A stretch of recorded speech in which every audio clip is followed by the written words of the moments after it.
دل مرد مومن میں پھر زندہ کر دے وہ بجلی کے تھی نعرہ لا تزر۔ دو موقف ہیں اس وقت دنیا میں، ایک موقف فلسطینیوں کا ہے، پاکستان کا ہے، سعودیہ کا ہے، ایران کا ہے، عراق کا ہے،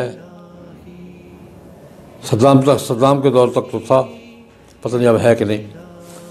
ایک موقف یہ ہے کہ اسرائیل کا وجود ناجائز ہے، یہودیوں کو یہاں سے بے دخل کیا جائے اور فلسطینیوں کو وہ پرانی پوزیشن پہ بحال کیا جائے، 1945 سے پہلے کی پوزیشن پر۔ یہ حماس کا، فلسطینیوں کا، ہمارا موقف بھی سرکاری طور پہ یہی ہے۔ ہمارے پاسپورٹ، ہم نے اسرائیل کو تسلیم نہیں کیا، ہمارے پاسپورٹ پہ لکھا ہوتا ہے کہ یہ پاسپورٹ اسرائیل کے لیے کارآمد نہیں ہے، یعنی اسرائیل کو ہم ایک ملک تسلیم نہیں کرتے۔ سعودیہ کا موقف بھی یہی ہے۔ ایک موقف تو یہ ہے، لیکن بہت سے ملکوں نے اسرائیل کو تسلیم کر رکھا ہے، مسلمان ملکوں نے بھی، مصر نے، ترکی نے، شام نے تقسیم کر رکھا ہے۔ ان کا موقف یہ ہے، دیکھیں میں موقف، دو الگ الگ موقف ہے۔ عالم اسلام کا مجموعی موقف، فلسطینیوں کا موقف، پاکستان کا موقف، سعودیہ کا،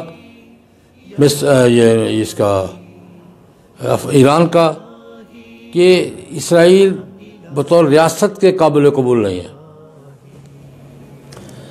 جنہوں نے اسرائیل کو قبول کیا ہوا وہ یہ کہتے ہیں، ان کا موقف یہ ہے کہ اسرائیل کی ریاست اقوام متحدہ کی تقسیم کے مطابق 1945 کی پوزیشن میں تو قبول ہے، لیکن سن 65 میں جو علاقے اسرائیل نے قبضہ کیے وہ خالی کرے۔ یہ دوسرا موقف ہے، اور دنیا کے اکثر ممالک کا، عالم اسلام کو چھوڑ کر دنیا کے اکثر ممالک کا موقف یہی ہے۔ ان کے نزدیک بیت المقدس پر اسرائیل کا قبضہ جائز قبضہ نہیں ہے، وہ اس کو ناجائز قبضہ سمجھتے ہیں، اور اسرائیل سے مطالبہ بین الاقوامی یہ ہے کہ وہ سن 67 کی سرحدوں پہ واپس جائے۔ یہ دوسرا موقف ہے، اسرائیل سن 67 کی سرحد میں واپس جائے اور بیت المقدس کو، یروشلم کو آزاد کرے، پہلی پوزیشن پہ۔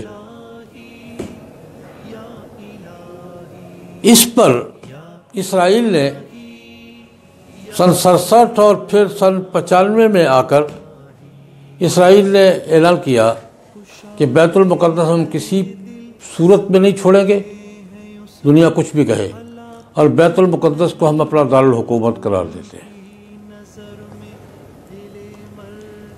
1995 میں جب اسرائیل نے بیت المقدس کو اپنا دارالحکومت قرار دیا، دارالحکومت قرار دے کر اعلان کر دیا کہ ہم کسی صورت میں بیت المقدس کا قبضہ نہیں چھوڑیں گے، تو اقوام متحدہ کی جنرل اسمبلی کی بھاری اکثریت نے اسرائیل کے اس موقف کو اور اس اقدام کو مسترد کر دیا تھا۔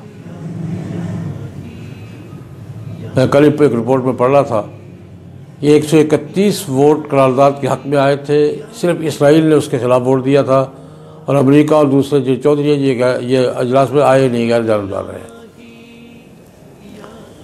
اقوام متحدہ کے جنرل اسمبلی نے بیت المقدس پر اسرائیل کا قبضہ اور اسے دارالحکومت بنانے کا اعلان مسترد کر دیا تھا۔ چنانچہ میں ساری بحث کے خلاصے کے طور پر یہ عرض کر رہا ہوں کہ صدر ٹرمپ کا یہ اعلان کہ وہ بیت المقدس میں امریکی سفارت خانہ منتقل کریں گے، یہ مسلمانوں کے موقف کے خلاف تو ہے ہی، فلسطینیوں پر ظلم اور ان کے موقف کے خلاف تو ہے ہی، یہ اقوام متحدہ کے موقف کے بھی خلاف ہے، عالمی رائے کے موقف کے بھی خلاف ہے،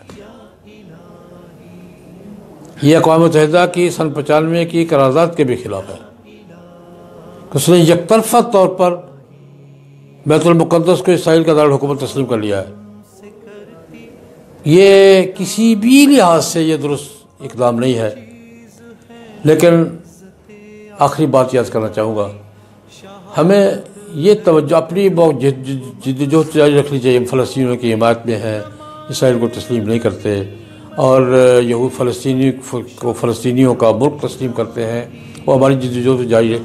لیکن جو لوگ تسلیم کرتے ہیں اسرائیل کو اور بیت المقدس کو، اسرائیل پر کا قبضہ اس پر جائز تسلیم نہیں کرتے، وہ اقوام متحدہ کی 95 کی قرارداد کی بنیاد پر ہمیں ان سے بھی مطالبہ کرنا چاہیے، ان پر زور دینا چاہیے کہ کم از کم اپنی قرارداد پر تو عمل کریں.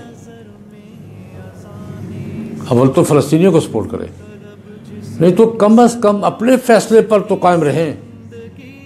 امریکہ کو اقوام متحدہ کا اجتماعی فیصلہ تو کراس کرنے کا موقع نہ دیں.